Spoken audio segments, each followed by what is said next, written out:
गुरुजी मेरा क्वेश्चन ये है कि हम विष्णु और महेश की तो पूजा करते हैं कहीं ना कहीं, लेकिन ब्रह्मा जी को क्यों नहीं पूजते और पुष्कर में ही क्यों पूजे जाते हैं वो?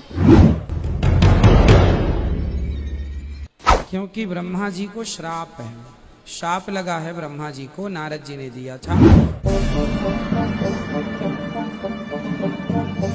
ब्रह्मा को श्राप दिया कि तेरी जग में पूजा नहीं होगी और तेरे जितने भी अनुयायी वंशज होंगे तेरे जैसे लपाड़ लफंडर झूठे होंगे।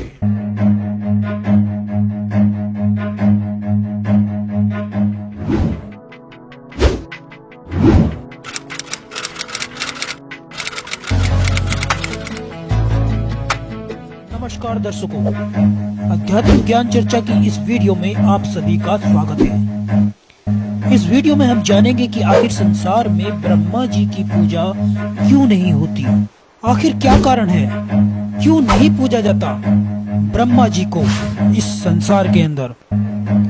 जानेंगे अनिरुद्ध आचार्य जी और संत रामपाल जी महाराज जी के विचार, तो वीडियो को अंत तक जरूर देखिए। गुरुजी मेरा क्वेश्चन ये है कि अपने मतलब स्टार्टिंग में ही ब्रह्मा विष्णु महेश थे। अपने जो ब्रह्मा है वो क्रिएट करते हैं सारा कुछ, और जो अपने विष्णु है वो उसको मेंटेन करते हैं कहीं ना कहीं, और जो महेश है वो कहीं ना कहीं डिस्ट्रॉय करते हैं एट दी एंड। तो मैं ये पूछना चाहता हूँ कि हम विष्णु और महेश की तो पूजा करते हैं कहीं ना कहीं, लेकिन ब्रह्मा जी को क्यों नहीं पूजते और पुष्कर में ही क्यों पूजे जाते हैं वो? तो दर्शकों, इस श्रद्धालु ने महाराज जी से पूछा कि हम विष्णु जी और शिव जी की पूजा तो करते हैं, पर ब्रह्मा जी की पूजा क्यों नहीं करते। चलिए जानते हैं अनिरुद्ध आचार्य जी क्या बताते हैं। क्योंकि ब्रह्मा जी को श्राप है, शाप लगा है ब्रह्मा जी को, नारद जी ने दिया था। इस कल्प में पूजा, ये श्वेत 12 कल्प चल रहा है, इसके पहले कल्प में पूजा होती थी ब्रह्मा जी की, आगामी कल्प में भी होगी, परंतु इस कल्प में नहीं होती। इसलिए केवल इस कल्प में उनको शाप है, इसलिए नहीं होती। ब्रह्मा जी को नारद जी के श्राप की भी बात मिलती है, सनकादि ने भी श्राप दिया है। तो दर्शकों, सुना आपने, महाराज जी कह रहे हैं कि नारद जी के श्राप के कारण ब्रह्मा जी की पूजा संसार में नहीं होती है। तो चलिए अब जानते हैं संत रामपाल जी महाराज जी के विचार।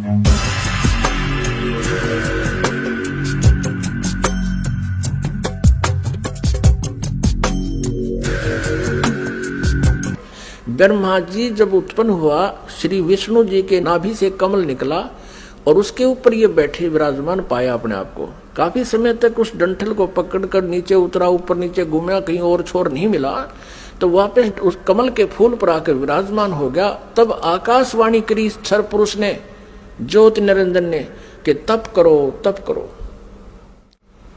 अब ब्रह्मा ने वो आकाशवाणी परमेश्वर की मानकर तप शुरू कर दिया।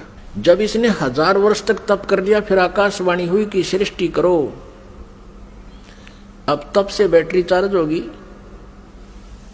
तो अब ब्रह्मा जी ने सोचा, वेदों में जो लिखा है ये भी भगवान की वाणी, और जो मैंने सुना हुआ भी भगवान की वाणी। अब वेदों में जो ज्ञान है वो परमेश्वर परम अक्षर ब्रह्म का दिया हुआ है। 5 वेद दिए थे परमेश्वर ने इस क्षर पुरुष को, इसके अंतःकरण में फीड कर दिए थे। अब जैसे किसी अंतःकरण में फीड कर दिए तो समय रख दिया परमात्मा ने, उसके बाद वो अपने आप बाहर आने थे वो बाहर, 5 आगे। लेकिन इसने देखा पढ़ करके 5वें वेद में बहुत जानकारी थी परमपिता की, सत्य पुरुष की, परम अक्षर ब्रह्म की। इसने उसको नष्ट कर दिया और 4 वेद दे दिए। अब चारों वेदों को ब्रह्मा जी ने पढ़ा तो कहा, माता इसमें ओम नाम लिखा है और मैं परमात्मा को पाऊंगा।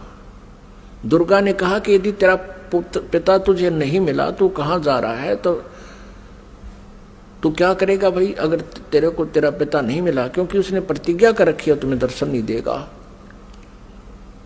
तो ब्रह्मा ने कहा कि मैं तुझे अपनी शकल नहीं दिखाऊंगा। तो ब्रह्मा जी ने ओम नाम का जाप किया, 4 युग तक समाधि लगा के हठ योग भी किया। तब दुर्गा ने अपने वचन से एक लड़की उत्पन्न की और उससे कहा कि बेटी आप जाओ और ब्रह्मा को जो समाधिस्थ है उसको उठाओ और कहो कि आपको माता याद कर रही है, तेरे बिना सृष्टि नहीं रची जा रही। अब 4 युग जब बीत गए, आकाशवाणी की दुर्गा को सरपुरुष ने कि दुर्गा सृष्टि रचो। दुर्गा ने कहा, प्रकृति देवी ने कहा कि आपका ज्येष्ठ पुत्र आपकी खोज में गया है, मेरे मना करते करते भी गया है। तब आकाशवाणी से कहा उस काल ने, सरपुरुष ने, कि उसको बुलाओ, मैं कभी दर्शन नहीं दूंगा। तब वो लड़की वहां भेजी। लड़की ने जाकर के देखा कि आवाज लगाई, ब्रह्मा उठा नहीं। तब दुर्गा से अपना आकाश यानी अंदर से अंतःकरण से फोन किया, टेलीफोन किया कि माता ये उठ नहीं रहा, अब क्या करूं, बहुत आवाज लगा ली। दुर्गा ने कहा कि तू इसके चरण स्पर्श कर। चरण स्पर्श करते ही ब्रह्मा की आंखें यानी समाधि टूट गई। सामने देखा युवा लड़की को। ब्रह्मा जी ने कहा कि तू कौन कुलटा आ गई है, तुझे मैं श्राप दूंगा, तू मेरा तप भंग करने को आई है। तब लड़की ने कहा मेरे को माता ने भेजा है और आपके बिना सृष्टि रची नहीं जा रही है, बहुत चिंता है माता को, आप चलो। तब ब्रह्मा ने कहा कि कैसे चलूं, पिता के दर्शन हुए नहीं। माँ से मैं प्रतिज्ञा करके आया था कि यदि प्रभु मुझे प्राप्त नहीं हुए तो मैं तुझे शकल नहीं दिखाऊंगा, दर्शन नहीं दूंगा, लौट कर नहीं आऊंगा। अब कैसे चलो, मुझे परमात्मा मिला नहीं। फिर ब्रह्मा ने कहा कि तू एक काम कर, मेरी झूठी गवाही दे दे तो मैं तेरे साथ चल पड़ूं। अब उस लड़की ने सोचा कि मां का कार्य नहीं हुआ तो अक्षुब्ध होगी, और यदि मैं झूठ बोलूंगी तो ये कह दे कि इसने अपनी मर्जी से बोला है, तो फिर मैं मारी जाऊंगी, मेरे ऊपर ज्यादा भार आएगा। तब उसने शर्त रखी कि तू मेरे साथ विलास कर, तब मैं तेरी झूठी गवाही दूंगी, तू मेरे साथ ऐसा कर। ब्रह्मा ने सोचा कि परमात्मा के दर्शन हुए नहीं, वैसे मैं घर जा नहीं सकता। उसने उस लड़की की बात को स्वीकार किया। फिर लड़की ने अपने वचन से एक और लड़की उत्पन्न की और कहा कि 1 से 2 गवाह ज्यादा अच्छे होते हैं। उस लड़की से कहा दूसरे नंबर की से कि तू भी गवाही देना कि ब्रह्मा जी को पिता के दर्शन हो गए और हमारे सामने हो गए। उसने भी यही शर्त रखी, इसी उद्देश्य से कहीं मैं झूठी ना सिद्ध कर दे मुझे ये और ये आप बच जावें। उस लड़की ने भी वही शर्त रखी, ब्रह्मा ने वो स्वीकार किया। अब तीनों के तीनों मां के पास आ गए, दुर्गा के पास।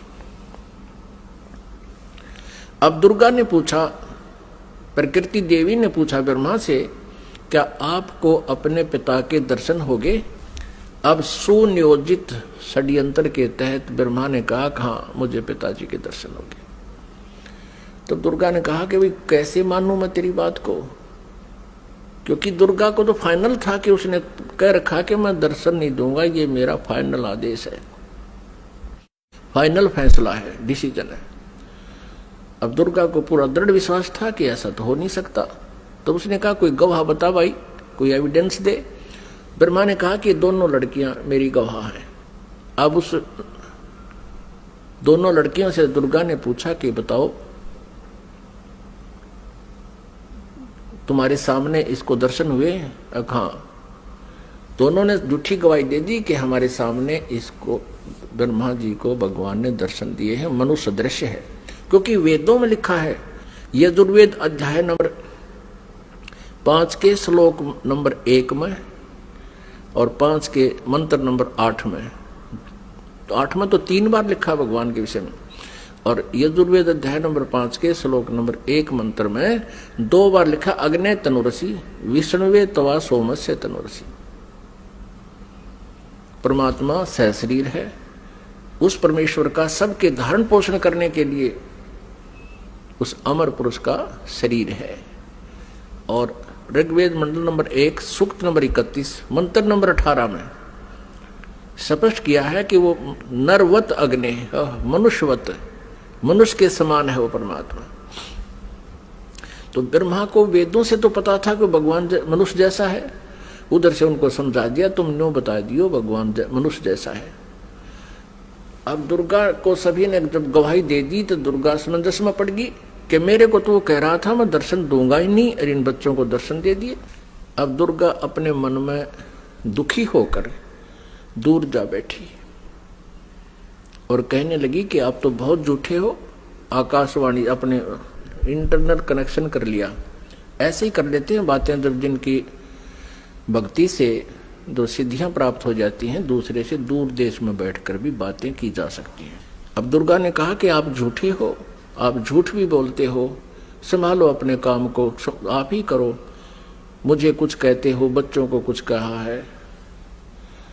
तब उस आकाशवाणी की उस काल ने, ब्रह्म ने, क्षरब्रह्म ने कि ये तीनों झूठ बोल रहे हैं, मैंने कोई दर्शन नहीं दिए।